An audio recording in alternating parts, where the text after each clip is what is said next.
اعوذ باللہ من الشیطان الرجیم بسم اللہ الرحمن الرحیم اللہم صلی علی سیدنا و مولانا محمد و علی سیدنا و مولانا محمد مبارک وسلم علیہ۔ تمام مشاق رسول صلی اللہ علیہ وسلم کو اعجاز خالق قادر ویسی کی جانب سے السلام علیکم ورحمۃ اللہ وبرکاتہ۔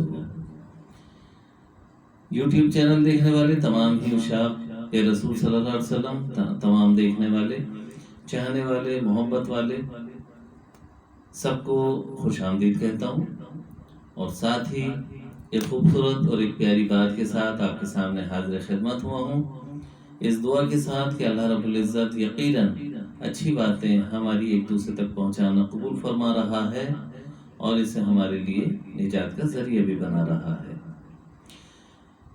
یوٹیوب چینل دیکھنے والوں کو میں ملتمس ہوں گا کہ میرے اس چینل کو سبسکرائب کیجیے، خوبصورت باتوں کو شیئر کیجیے گا، لائک کیجیے گا، کمنٹس باکس میں اپنی قیمتی رائے ضرور دیجیے گا، اور ساتھ ہی بیل آئیکن کو پریس کیجیے گا تاکہ نئی آنے والی ویڈیوز، اصلاحی ویڈیوز آپ تک جو پہنچنے والی ہوتی ہیں اس سے پہلے آپ کے پاس نوٹیفیکیشن پہنچ جائے۔ موضوع کی طرف آتے ہیں کہ ادب کا خیال رکھا جائے اور ادب کو سیکھنا چاہیے۔ ادب کا خیال بھی رکھا جائے اور ادب کو سیکھنا چاہیے۔ ہمارے جو اسلاف تھے ان کا کیا طریقہ کار رہا تھا ادب کے معاملے میں، یعنی وہ باتیں ہیں کہ جس کے لیے کوئی زبردستی کہا نہیں گیا، لیکن انہوں نے اس ادب کا خاص خیال رکھا، ملحوظ خاطر رہے، تو اللہ رب العزت نے ان کے مقام اور مرتبوں کو بڑھا دیا۔ گو کہ آج کے معاشرے میں ادب ختم ہوتا جا رہا ہے، ناپید ہوتا جا رہا ہے۔ آتے ہیں تحریر کی طرف۔ کسی نے بڑی پیاری بات کہی ہے، آپ کی طرف پہنچانے کی کوشش کر رہا ہوں اپنے لب و لہجے میں، اور ہمیشہ کہتا ہوں کہ پڑھنے سے زیادہ بولنے کا اثر انسان کے اوپر زیادہ ہوتا ہے۔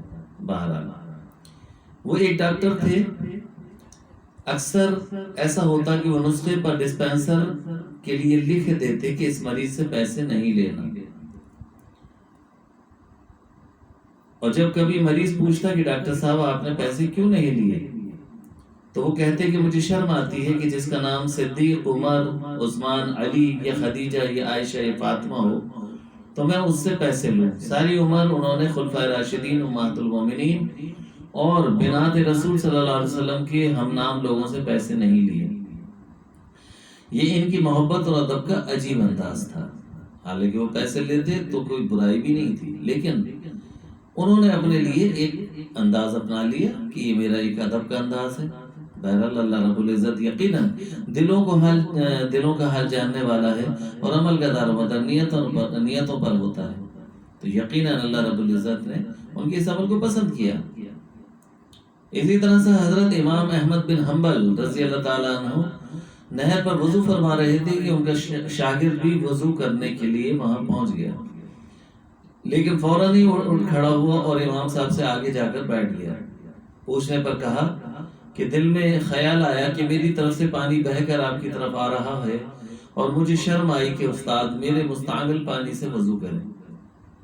اسی طرح اپنے سگے چچا حضرت عباس رضی اللہ تعالیٰ عنہ سے رسول اللہ صلی اللہ علیہ وسلم نے پوچھا کہ آپ بڑے ہیں یا میں؟ عمر پوچھنا مقصود تھی۔ کہا یا رسول اللہ صلی اللہ علیہ وسلم بڑے تو آپ ہی ہیں، البتہ عمر میری زیادہ ہے۔ دیکھیں آپ ادب کا خیال کتنا رہا کہ انہی ظاہر رسول اللہ صلی اللہ علیہ وسلم سے بڑا کون ہوگا، لیکن سوال کا جواب کیسے دیا پیارا کہ آپ تو بڑے تو آپ ہی ہیں، لیکن عمر میری زیادہ ہے۔ مجدد عارف ثانی رضی اللہ تعالیٰ عنہ رات کو سوتے ہوئے یہ احتیاط بھی کرتے کہ پاؤں استاد کے گھر کی طرف نہ ہو، اور بیت الخلا جاتے ہوئے یہ احتیاط کرتے کہ جس قلم سے لکھ رہا ہوں اس کی کوئی سیاہی ہاتھ پر لگی نہ رہ جائے۔ اور ادب کا یہ انداز اسلامی تہذیب کا طرز امتیاز رہا ہے، اور یہ کوئی بر صغیر کے ساتھ ہی خاص نہیں تھا، بلکہ جہاں جہاں بھی اسلام گیا اس کی تعلیمات کے زیر اثر ایسی ہی تہذیب پیدا ہوئی جس میں بڑوں کے ادب کو خاص اہمیت حاصل رہی۔ کیونکہ رسول اللہ صلی اللہ علیہ وسلم کا یہ ارشاد سب کو یاد تھا کہ جو بڑوں کا ادب نہیں کرتا وہ چھوٹوں سے پیار نہیں کرتا، وہ ہم میں سے نہیں ہے۔ جو بڑوں کا ادب نہیں کرتا اور چھوٹوں سے پیار نہیں کرتا وہ ہم میں سے نہیں ہے۔ ابھی زیادہ زمانہ نہیں گزرا کہ لوگ ماں باپ کے برابر بیٹھنا، ان کے آگے چلنا، ان سے اونچا بولنا برا سمجھتے تھے، اور ان کے حکم پر عمل کرنا اس لیے فخر جانتے تھے کہ اس کے صدقے اللہ انہیں نوازتا بھی تھا۔ اسلامی معاشروں میں یہ بات مشہور تھی کہ جو یہ چاہتا ہے کہ اللہ اس کے رزق میں اضافہ کرے تو والدین کے ادب کا حق ادا کرے، اور جو یہ چاہتا ہے کہ اللہ اس کے علم میں اضافہ کرے وہ استاد کا ادب کرے۔ ایک دوست کہتے ہیں کہ میں نے بڑی مشقت سے پیسہ اکٹھا کر کے پلاٹ لیا، تو والد صاحب نے کہا کہ بیٹا تمہارا فلاں بھائی کمزور ہے، یہ پلاٹ اگر تم اسے دے دو تو میں تمہیں دعائیں دوں گا، حالانکہ وہ بھائی والدین کا نافرمان تھا۔ اس دوست کا کہنا ہے کہ عقل نے تو بڑا سمجھایا کہ یہ کام کرنا حماقت ہے، مگر میں نے عقل سے کہا کہ اقبال نے کہا ہے کہ اچھا ہے دل کے ساتھ رہے پاسبان عقل، لیکن کبھی کبھی اسے تنہا بھی چھوڑ دے۔ چنانچہ عقل کو تنہا چھوڑا، وہ پلاٹ بھائی کو دے دیا۔ کہتے ہیں کہ والد صاحب بہت خوش ہوئے، انہی کی دعا کا صدقہ کہ آج میرے کئی مکانات اور پلازے ہیں، جبکہ بھائی کا بس اسی پلاٹ پر ایک مکان ہے۔ والدین کی طرح استاد کا ادب بھی اسلامی معاشروں کی ایک امتیازی خصوصیت ہے، خصوصیت تھی، اور اس کا تسلسل بھی صحابہ کرام کے زمانے تک چلا آ رہا تھا۔ حضور کے چچا کے بیٹے ابن عباس کسی صحابی سے کوئی حدیث حاصل کرنے جاتے تو جا کر اس کے دروازے پہ بیٹھے رہتے، اس کا دروازہ کھٹکھٹانا بھی ادب کے خلاف سمجھتے، اور جب وہ صحابی خود ہی کسی کام سے باہر نکلتے تو ان سے حدیث پوچھتے، اور اس دوران سخت گرمی میں پسینہ بہتا رہتا، لو چلتی رہتی، اور یہ برداشت کرتے رہتے۔ وہ صحابی شرمندہ ہوتے اور کہتے کہ اب تو آپ تو رسول اللہ صلی اللہ علیہ وسلم کے چچا ہیں، چچا کے بیٹے ہیں، آپ نے مجھے بلا لیا ہوتا تو یہ کہتے کہ میں شاگرد بن کے آیا ہوں، آپ کا یہ حق تھا کہ میں آپ کا ادب کروں اور اپنے کام کے لیے آپ کو تنگ نہ کروں۔ کتنی ہی مدت ہمارے نظام تعلیم میں یہ رواج رہا ہے، بلکہ اسلامی مدارس میں آج بھی ہے کہ ہر مضمون کے استاد کا ایک کمرہ ہوتا ہے، وہیں بیٹھتا ہے اور شاگرد خود چل کر وہاں پڑھنے آتے ہیں، جبکہ اب شاگرد کلاسوں میں بیٹھے رہتے ہیں اور استاد سارا دن چل چل کر ان کے پاس جاتا ہے۔ مسلمان تہذیبوں میں یہ معاملہ صرف والدین استاد تک ہی محدود نہ تھا، بلکہ باقی رشتوں کے معاملے میں بھی ایسی ہی احتیاط کی جاتی تھی۔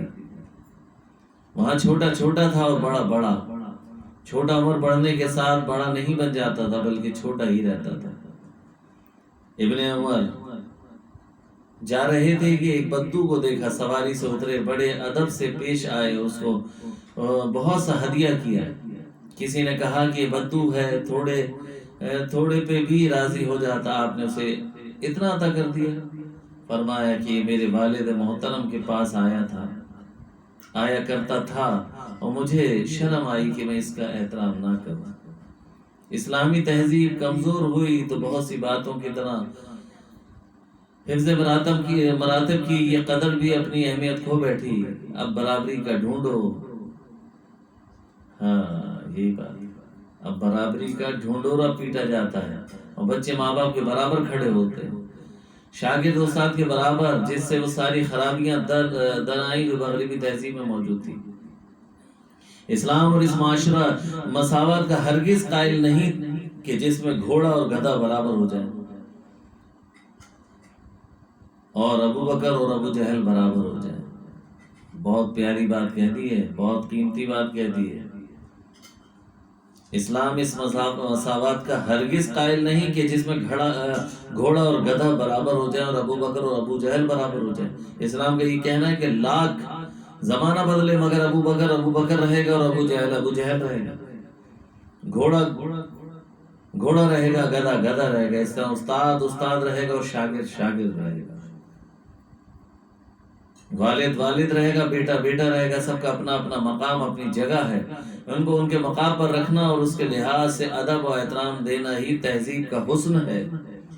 مغربی تہذیب کا مسلمان معاشروں میں سب سے بڑا وار شاید اسی راستے سے ہوا ہے کہ جب کہ مسلمان اوریانی اور فحاشی کو سمجھ رہے ہیں، اوریانی اور فحاشی کا برا ہونا سب کو سمجھ میں آتا ہے، اسی لیے اس کے خلاف عمل کرنا آسان ہے، جبکہ حفظ مراتب اور محبت کے آداب کی اہمیت کا سمجھ آنا مشکل ہے، اس لیے یہ قدر تیزی سے روبہ زوال ہے۔ کتنی ہی پیاری بات کی، اور کئی ویڈیوز میں نے کئی مختلف موضوعات میں کہا کہ علم حاصل کرو مگر ادب کے ساتھ علم حاصل کرو گے تو تمہیں بے تحاشا فلاح حاصل ہوگا۔ ماں باپ کے ساتھ ادب، بڑوں کے ساتھ ادب، بچوں کے ساتھ شفقت، استادوں کا ادب و احترام، بڑوں کا ادب و احترام، اللہ کی نعمتوں کا ادب کرنا، رسول اللہ صلی اللہ علیہ وسلم اور ان کے پیارے پیارے اہل خانہ کا ادب اور احترام، صحابہ کرام کا ادب، بزرگان دین کا ادب، اللہ کی دی ہوئی نعمتوں کا ادب ضرور کریں، کیونکہ یہی راہ نجات ہے اور اسی سے آپ کے مراتب بلند ہوتے ہیں۔ اللہ کے ہاں ایسے شخص کی کوئی حیثیت نہیں جو بے ادب ہے۔ بات کو یہاں ختم کروں گا کہ با ادب با نصیب اور بے ادب بے نصیب۔ اس پیاری بات کو ضرور آگے پہنچائیے گا تاکہ لوگوں کی اصلاح ہو اور اللہ رب العزت ہم سے راضی ہو۔ ادب ہوتا ہے، چاہے وہ سامنے والا کوئی بھی ہے، آپ اپنے اچھائی کا خیال رکھیے، اپنے دین کی سربلندی کا خیال رکھیے، اللہ اور اس کے رسول کے فرمان کی بڑائی کا خیال رکھیے۔ اللہ ہمارا حامی و ناصر ہو۔ السلام علیکم ورحمۃ اللہ۔